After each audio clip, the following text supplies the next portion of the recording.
Dear brothers and sisters, this discussion of fear. Fear is a very interesting emotion.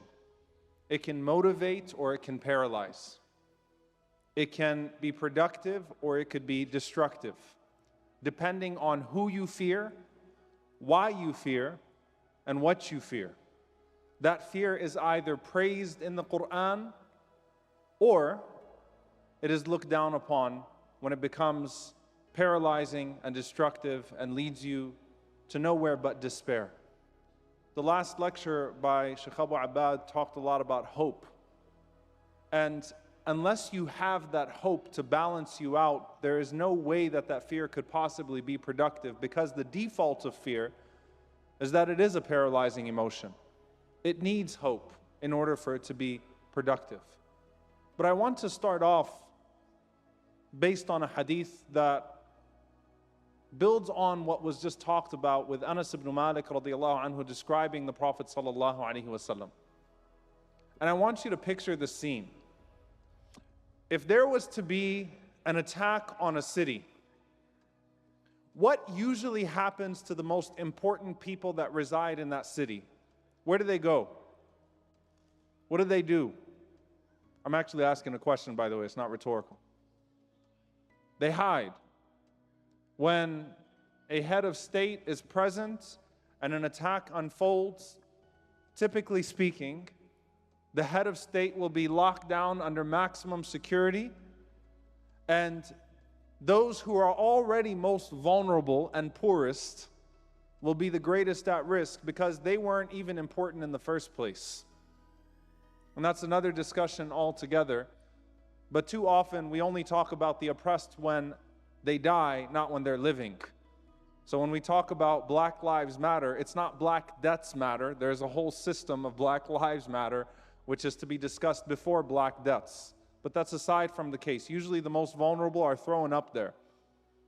And the most powerful and the most important, those who are deemed most important, are hid away and tucked away, often by their own commands. I want you to picture the scene in Medina. And this hadith sends shivers down my spine because I always think about it when I think about the quality of fearlessness that we take from the Prophet sallallahu alaihi wasallam. Anas ibn Malik radiallahu anhu, as he usually did when he would reflect on the life of the Prophet sallallahu alaihi wasallam, described a beautiful quality of the Prophet, peace be upon him, and then a manifestation of that beautiful quality. And there's a pattern there when you study the narrations of Anas, may Allah be pleased with him, that he'll say something beautiful about the Prophet ﷺ, but it's easy to cast a quality on a person, but then he'll actually give an example of how that quality was lived. So he says, Kana Rasulullah sallallahu alaihi wasallam ahsan an-nas. The Prophet ﷺ was the best of people. And in this context, he was also speaking about the way that he was externally. He was the most perfect of people. Wa ajwad an-nas, and the most generous of people. وَأَشْجَعَ النَّاسِ, and the most courageous of people. And he recalled this incident that took place where there was some noise outside in the middle of the night in Medina, and the people thought that they were under attack. So when Medina is under attack, where do you think the Prophet ﷺ should go? What do you think the protocol should be? Shouldn't everyone surround the house of the Prophet ﷺ and make sure that he's protected? Medina's supposedly under attack, and he said, and we came out and we see the Prophet ﷺ riding on his horse, unstrapped to it. So the Prophet ﷺ is completely unrestrained on this horse, and he has his sword in his hand, and the Prophet ﷺ is riding around to make sure that whatever came would be deterred. And the Prophet ﷺ says to the companions, says to the people of Medina, Lam tura'u, lam tura'u. Do not be afraid, do not be afraid. Ali radiallahu anhu says that when the battle would become toughest, when it would become hottest, and when we would be utterly exhausted, the people would hide behind the Prophet, peace be upon him, in battle. He was the nearest to the enemy. Al-Bara said that the bravest of us would only be standing next to him, sallallahu alaihi wasallam. what was it about the Prophet ﷺ that gave him such courage and such composure in the face of things that would usually cause people absolute fear? And fear is a more comprehensive emotion in the Qur'an. There are different things that you fear. Some people fear death. And you sound radical when you tell people not to fear death, until you can throw in a Socrates quote which exists, or a quote from Plato, or a quote from Dr. Martin Luther King, who said that if you haven't found something worth dying for, then you're not really alive. But when the Prophet ﷺ says that the nations will gather against you and feast on you at a table, and fear, al-wahn, will be placed in your heart. And the companion said, what is al-wahn? The Prophet ﷺ said, hubb ad-dunya wa karahiyat al-maut. To love the world too much and to hate death too much. That doesn't make us a death cult. You can find similar sayings in context to the same effect, that if you haven't found something that gives you absolute resolve in the face of things that should make you scared, then you need to reconsider what it is that you're living for in the first place. What was it about the Prophet ﷺ that he didn't fear the snares of the people and the stares of the people and the smears of the people? Allah describes that as a legitimate fear in the Qur'an, the fear of being outcast. وَلَا يَخَافُونَ لَوْمَةَ لَائِمٍ. They're not afraid of the blame of the blamers. We're not worried about being outcasts. What was it about the Prophet ﷺ that when a man grabs his sword and stands on top of him and says, Ya Muhammad, man yamna'uka minni, O Muhammad ﷺ, who will stop me from killing you? That the Prophet ﷺ, with full composure and tranquility, can say, Allah. Without stuttering, without shaking, Allah. There was something about him, sallallahu alaihi wasallam, and it was that complete trust in Allah, that nothing was worth fearing but Allah, that no consequence that would be faced for his sake is to be feared either. What's the worst that they could do to you? What's the worst that they could do to you when you're living for Allah subhanahu wa ta'ala? If they kill you, it's shahada, it's martyrdom. Whatever they do to you, if they slander you, then Allah will glorify you and raise you. What's the worst that they could do to you? That's that fearlessness that was in the voice, the unquivering voice of Ibn Taymiyyah rahimahullah, when he said, what can my enemies do to me? My garden is in my heart. Jannah is in my heart. You can't take it away. They kill me, it's martyrdom. They deport me, then it's a chance to reflect on the signs of Allah. And if they leave me in isolation, then it's a chance to be in seclusion with Allah. There is no fear, because there is nothing worth fearing except for Him, and there is no consequence worth fearing if it is faced because of your determination to do what He commands you to do, subhanahu wa ta'ala. And the Prophet ﷺ taught us many lessons in that. And I want you to think about this, because fear is a natural emotion and it takes time to get over that. And for many people, they really start to get over that fear when they face things that they realize were not so bad as they were made out to be. When they overcome difficulties in their life, then they're able to conceive of how they would deal with a difficulty of a greater magnitude when they face it in their lives. So it's not when you're afraid that you're insincere, but sincerity propels you to that fearlessness and to that courage. When we see the izzah, the honor of our modern day Muslim heroes, in Al-Hajj Malik al-Shabazz, Malcolm X, who said very bluntly that he never does or says anything except that he expects the most difficult of circumstances and consequences as a result of it. If you YouTube Muhammad Ali bodyguard, a man whom many in America predicted would be assassinated, by the way, and said it was a miracle that he lived to see 40. You could actually go back and read the editorials of people expressing amazement that Muhammad Ali was not assassinated, may Allah have mercy on him, and the man walked around without a bodyguard, fearing no one but Allah. In an era where any black man who opened his mouth too much would be assassinated. Muhammad Ali, may Allah have mercy on him, who had the biggest mouth for Allah and for the truth, went untouched.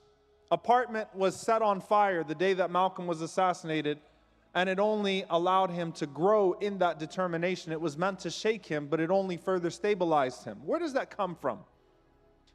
What it comes from is not seeing what's around you that is supposed to be causing you fear, but stabilizing that which is in the inside and reminding yourself of the one who sent you here with a purpose, and the one who truly protects you, and the one who truly rewards you, and the one who truly honors you.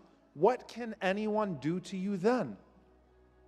It was the scene in the Battle of Uhud when the Prophet ﷺ was almost killed, and he's carried behind the mountain, and his enemies call out, Afil qawmi Muhammad, is Muhammad ﷺ amongst you? Is Abu Quhafa, the father of Abu Bakr, amongst you? Is Umar amongst you? And they boast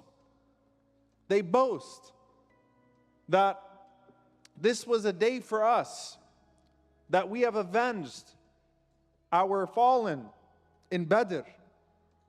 And one of the words that came out of them, or one of the sentences that came out of the mouth of Abu Sufyan that day was, we have Uzza, wala Uzza lakum, lana al-Uzza. We have Uzza, an idol, and you have no Uzza. The Prophet ﷺ didn't tell Umar radiallahu anhu to respond and insult his idol, because his idol was insignificant, and his words were insignificant, and his intimidation was insignificant. He said, respond and say, Allahu Mawlana wala Mawla lakum. Allah is our protector, and you have no protector. He brought it back to Allah, because if you have Allah, then nothing else matters. Then no one else can frighten you. Then no one else can scare you. Then no one else can intimidate you, because you realize that all dignity and honor and protection comes from Him. Take it back to the Prophet ﷺ. Sheikh Muhammad just spoke a little bit about it when he's in the cave. Sheikh Muhammad spoke about the actual protection from the enemies. But think about that. If there was any moment that would absolutely send shivers down your spine, imagine being in the cave that day, and you can smell and see your enemies just a few feet away from you, all with their swords ready to pierce your body, all of them waiting for the opportunity to kill you. You've already seen so many of your own killed. You've already seen the torture of Ammar and Sumayya and Khabbab and so many of your family. You've already seen it all, and now this appears to be the end. And Abu Bakr radiallahu ta'ala anhu started to fear, not for himself, but for the Prophet sallallahu alaihi wasallam. And the Prophet sallallahu alaihi wasallam says to him with full composure, La tahzan, inna Allaha ma'ana. Do not be afraid, Allah is with us. The Prophet ﷺ didn't even mention any of the spider web or the bird's nest or any of the circumstances. No. Why are you afraid? Allah is with us. La tahzan, inna Allaha ma'ana. فَأَنزَلَ اللَّهُ سَكِينَتَهُ عَلَيْهِ. And this is such a beautiful effect of the Qur'an here. Allah specifically says, He cast down tranquility on his heart. And Allah knows best, but the scholarly interpretation that his heart is referring to Abu Bakr here. That He cast down tranquility on the heart of Abu Bakr. Abu Bakr already had ikhlas. He was already sincere. He was already truthful. But Allah settled his heart and put tranquility. When you have that composure, as you look around you, and everything is meant to intimidate you, everything is meant to threaten you, everything is meant to shock you, but on the inside, you're growing that trust in God to where it doesn't even faze you anymore.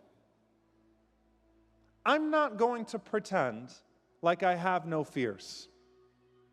And I'm not going to suggest that any one of us has attained the courage of the Prophet ﷺ in this room. Nor will we ever attain the courage of the Prophet ﷺ in this room. But what I will suggest is this, that the Prophet ﷺ's equation for attaining a sense of courage and not being afraid always circulated around that singular concept of Tawheed, of experiencing monotheism in the heart and settling your heart with Allah. And never overestimating the circumstances or the people or the threats or the things that are said about you. If you haven't found something worth dying for, then you're not really living. If that sounds radical, well, we have a radical fear of Allah and a radical fearlessness of all of these cowards that are trying to intimidate us because of our belief in Allah. Settle yourself on the inside.